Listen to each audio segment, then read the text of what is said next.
Imagine this. You're a 12-year-old boy in a quiet Bulgarian village. It's the year 1550. Morning mist clings to the green valley as you help your father tend to the sheep. The soft chime of bells around their necks is the soundtrack of your childhood. Inside, your mother is baking warm bread and pouring goat's milk breakfast that tastes like home.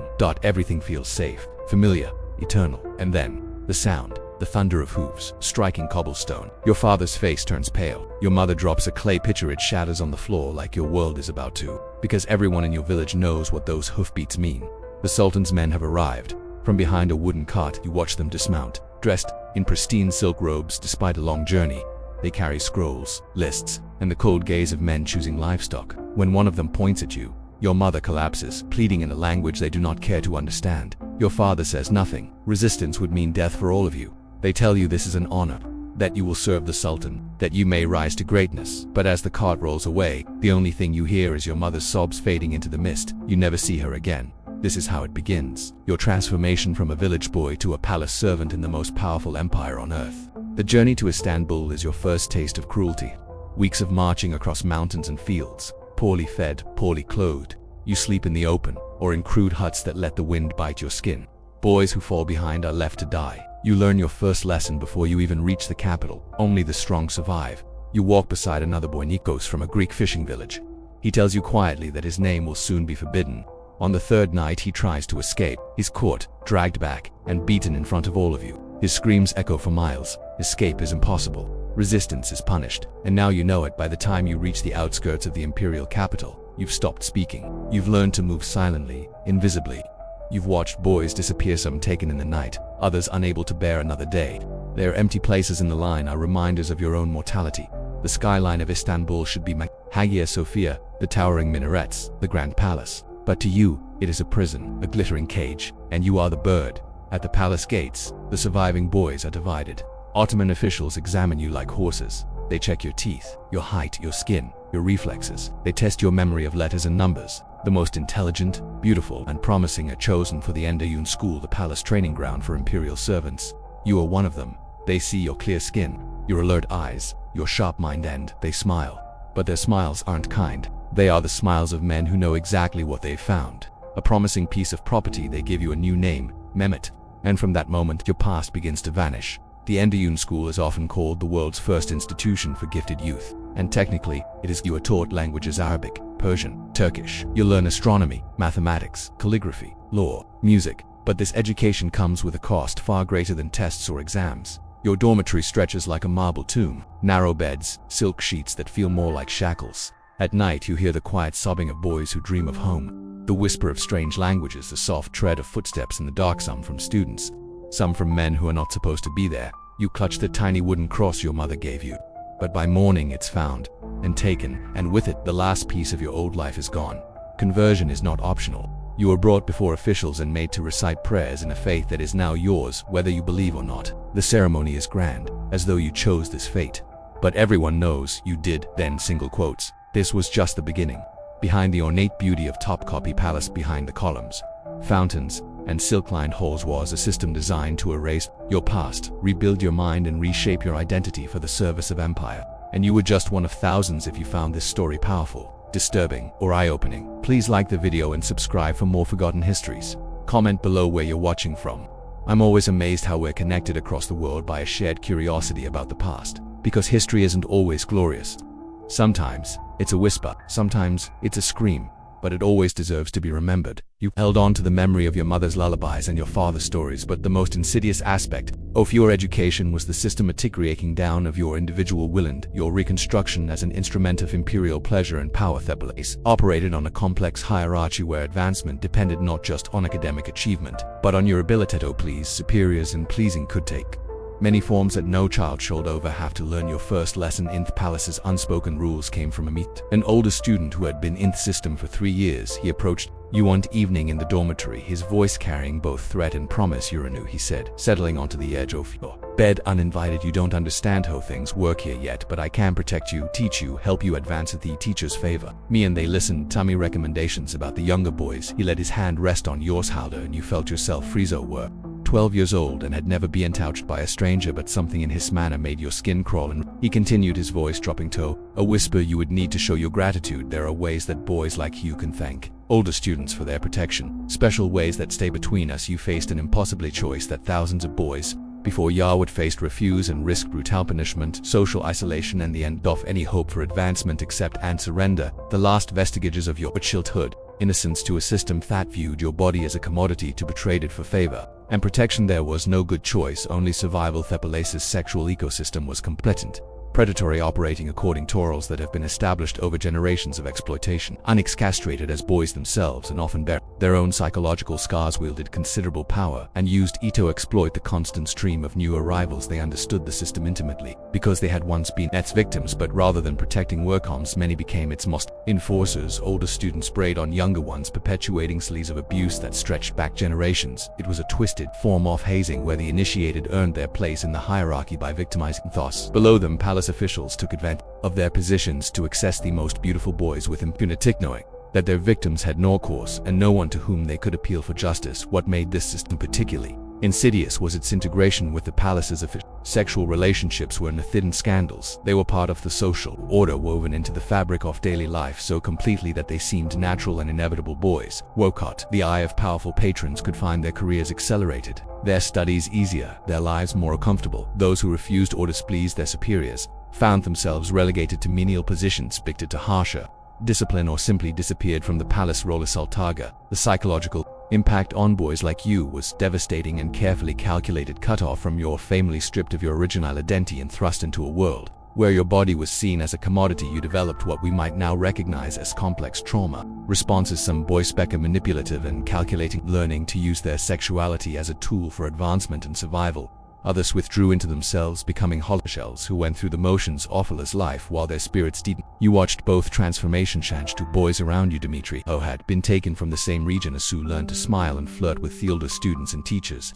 Within 6 months he had new clothes, better food, and a private tutor for his language studies, but his eyes had gone dead and no longer spoke of home or family. When new boys arrived, he looked at them with the same calculating gaze that the officials had once turned on him. Stefanos, a Greek boy who had been a fit son, took the opposite path, refused all advances, endured beatings and punishment, and gradually faded into a ghost-like existence. He performed his duties mechanically, studied adequately but without enthusiasm, and seemed to disappear a little more each day. One morning his bed was empty and no one ever mentioned his name again. You Trito, find a middle path, accepting some advances to survive while maintaining some core of yourself that remained untouched. But the palace was designed to make such compromise impossible. Every day brought new tests, new choice between degradation and destruction, new ways that the system sought to remake in its own image. European travelers who visited the Ottoman court occasionally glimpsed this hidden world, though their accounts were often filtered through their own cultural biases and limited understanding. A 16th century Venetian ambassador noted the excessive fondness that palace officials showed for their young male servants, describing scenes that made him uncomfortable. In the extreme, he wrote of seeing boys as young as 10 or 11 dressed in silk and jewels, attending to older men with a familiarity that suggested relations that went far beyond appropriate master-servant dynamics. A diplomat in the 17th century wrote more explicitly about what he witnessed during a palace reception. Their own pages moved through the halls like beautiful birds in cages, their eyes downcast but their bodies adorned for display. One cannot help but notice the possessive manner in which certain officials regard these children, nor the fear that flickers in the boys' eyes drawn their masters approached. The physical conditions of palace life compounded that psychological abuse in ways that were designed to break down resistance and create dependency. You lived in cramped dormitories with minimal privacy, where every moment was subject to surveillance and control. You were awakened before dawn for prayers. You had been forced to learn, fed adequate but not abundant at precise times, and subjected to a rigid schedule that left no time for flexion or resistance. Punishments were common and creatively designed to humiliate and break spirits. Boys who violated rules, speaking their native languages, practicing old traditions, or showing insufficient enthusiasm for their new lives, faced beatings, public humiliation, or isolation in chambers barely large enough to lie down in. Yao witnessed a boy named Milos who had been caught praying in the manner of his former faith, forced to stand naked in the courtyard for an entire day while their students were encouraged to mock him. The lesson was clear: your old identity was not just forbidden, it was a source of shame.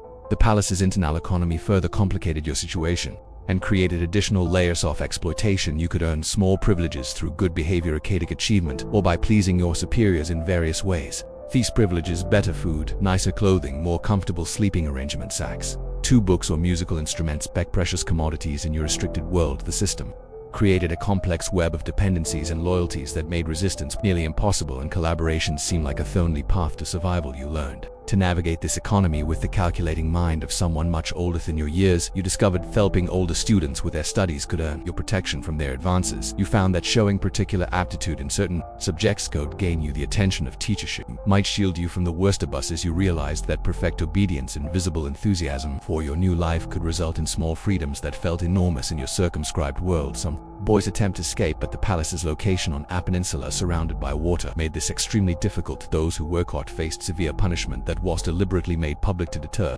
Others who witnessed the return of a boy who tried to flee by swimming across the Golden Horn. He was barely alive when they dragged him back, and the beating he received in front of all the students left him permanently injured. He lived as a warning to the rest of you, broken, barely functional. A living example of what happened to those who chose rebellion over submission. The few boys who managed to flee faced an even more daunting challenge. They had been in the palace so long and their original identities so thoroughly erased that to their former lives was impossible. Their families might not recognize them, their communities might reject them as traitors or converts, and they possessed few skills that would allow them to survive outside the palace system. Most who escaped were recaptured within days, but even those who remained free often found themselves adrift in a world that no longer had a place for them. As you matured within the system, serving through a combination of intelligence, adaptability, and careful submission, you faced new challenges and deeper corruption of yourself. The most successful students might eventually be appointed to governmental positions, but the success came at the cost of perpetuating thievery system that had abused them. You realized with growing horror that your auditors and supervisors, the men who had shaped and damaged you, had once been boys like you, taken from their familiars and molded into instruments of imperial power. This recognition brought a terrible choice. You could resist the system and likely be destroyed by it, or you could embrace it fully and become a one of its enforcers, selecting the next generation of boys, breaking them down and rebuilding them, maintaining the palace's hierarchies of power and exploitation. Many boys chose the latter path, finding it easier to become predators than to remain indefinitely. The graduation ceremony now as Chikma marked the end of your police education and your entry into imperial service. After years of systematic abuse disguised as education, you emerged as a young man fluent in multiple languages, skilled in administration and diplomacy, trained in the arts and sciences. But you also emerged as someone whose soul had been systematically corrupted, whose sense of power was forever intertwined with exploitation, whose capacity for normal human relationship had been damaged in ways that might never heal. For many graduates, this transition simply meant moving from one form of exploitation to another. Those appointed to administrative positions found themselves in a world where sexual alphas and political advancement remained intertwined, where the lessons learned in the palace about power, submission, and survival continued to shape their adult lives. Those military roles carried with them the psychological scars of their palaciers, often becoming either brutal enforcers of imperial will or broken men who struggled to find meaning in lives built on foundations of abuse. The Ottoman elites' attitude toward these practices was complex and carefully constructed to maintain the system, widening its most disturbing aspects. While official regulations prohibited many forms of abuse, the reality was that police authorities turned a blind eye to behavior that served their interests. System produced capable administrators and loyal servants, which was its primary purpose. The human cost was considered irrelevant to its success, and any criticism was dismissed as ignorance of the empire's sophisticated of education and advancement. Or Ottoman writers submit them acknowledged the system's darker aspects while defending its overall value. 116th century court historian wrote at Istro that the palace school demands great sacrifices from its students, and that not all who enter emerge unchanged, but from this crucible of discipline and learning emerge the finest servants of the empire, men whose loyalty has been tested and whose capabilities have been honed to perfection. This rhetoric of transformation and improvement masks the reality of what boys like you experienced. Your testing involved systematic sexual abuse, your discipline involved the destruction of your original identity and the construction of a new self designed to serve imperial interests. Your learning came at the cost of your childhood innocence and your capacity for normal human relationship. What makes the Ottoman palace system particularly disturbing is how it combined genuine education with systematic abuse in ways that made it difficult to separate its benefits from the horrors. Boys did receive an education that was, by the standards of the time, exceptionally advanced. You learned to read and write in languages that opened doors to the known world. You studied sciences and mathematics that were a cutting edge for their era. You gained skills in diplomacy, administration, and military strategy that would serve you throughout your life, but this education was inseparable from your abuse. The same teachers who expanded your mind also violated your body theism system that gave you opportunities. Those destroyed your innocence. The same institution that promised advancement also ensured that advancement would forever be tainted by the methods you set to achieve it. The system also reveals the complex relationship between power, sexuality, and violence in pre-Ottoman societies. The Ottomans were not unique in their exploitation of young people. Similar practices existed in various forms throughout the ancient and medieval worlds, but the Ottoman system was notable for its scale, its systematization, and its integration into the imperial apparatus. It was not a hidden perversion, but an open institution celebrated for its effectiveness and defended by its beneficiaries. By the 17th and 18th centuries, the palace system began to decline as changing military technologies reduced the importance of the janissary corps, and new forms of administration decreased reliance on police-trained bureaucrats. European influence and changing social attitudes also contributed to the system's gradual transformation, but for the thousands of boys who passed through the palace gates during the system's height, these changes came far too late. Their stories of lost innocence, destroyed and spirits broken in service to imperial power represent one of history's most systematic examples of institutional child abuse. The boys who survived learned to navigate a world where their body was both asset and liability. Their intelligence was valued, but their humanity was not, where advancement traded surrendering pieces of their souls that could never be recovered. Some arose to positions of great power and influence, becoming viziers, generals, and governors who shaped the empire's destiny, but they carried with them the scars of their palace years, and many perpetuated the cycles of abuse that had shaped them. Others disappeared into historical obscurity, their fates unknown and their suffering unrecorded, only as entries in administrative records that noted their arrival, their training, and their eventual assignment to service. The palaced walls that once echoed with the footsteps of these boys still stand today, transformed into a museum where and admire the architectural grain and artistic treasures of the Ottoman court. Visitors marvel at the beautiful chambers where the empire's elite were educated, but they see on lithe physical beauty of the spaces. The marble corridors keep their darkest secrets, and the rooms where education and exploitation intertwined remains a lot about the price that generations of young boys paid for imperial glory. Guided tours speak of the palace school's educational innovations, its role in training capable administrators, its contribution to the empire's success. They do not mention the systematic abuse that was fundamental to its operations. Boys who died rather than submit to its demands, or the men who emerged from its halls forever changed by their experiences within its walls. As I finish this account, imagining your story as representative of thousands like it, I'm reminded that these tales of survival are not merely historical curiosity, they represent real human endings. Children torn from their familiar, stripped of their identities, and forced to navigate a world that valued their bodies and minds while dismissing their humanity as irrelevant. To the empire's grand designs, you, the boy I have imagined standing in those marble corridors with fear in your heart and silence on your lips, represent thousands of real children whose names we will never know, hosts. Individual stories were never whose suffering was never acknowledged by the system that created and sustained it. Your ghost and the ghosts of all the boys like you still walk those palace halls, reminding you that behind every empire's grandeur lies a foundation built on human suffering, that the price of power is often paid by those who have no choice in the matter. The horror was not in the violence alone, but in how systematically it was applied, how completely it was normalized, and how thoroughly it was forgotten by history. You and boys like you lived and died in a system that treated you as beautiful objects to be molded and used in your stories, deserve to be remembered not as exotic historical footnotes, but as testimonies to human resilience in the face of cruelty. The morning air that once carried your fearful footsteps has long since faded, but your story echoes still through time, demanding that we bear witness to your suffering and remember the terrible eras of the empire's golden age. In your story, we honor not just your individual suffering, but their suffering of all children who have been caught in the machinery of power through history, used and discarded by systems that value conquest over compassion, empire over innocence. ***********. Thanks for watching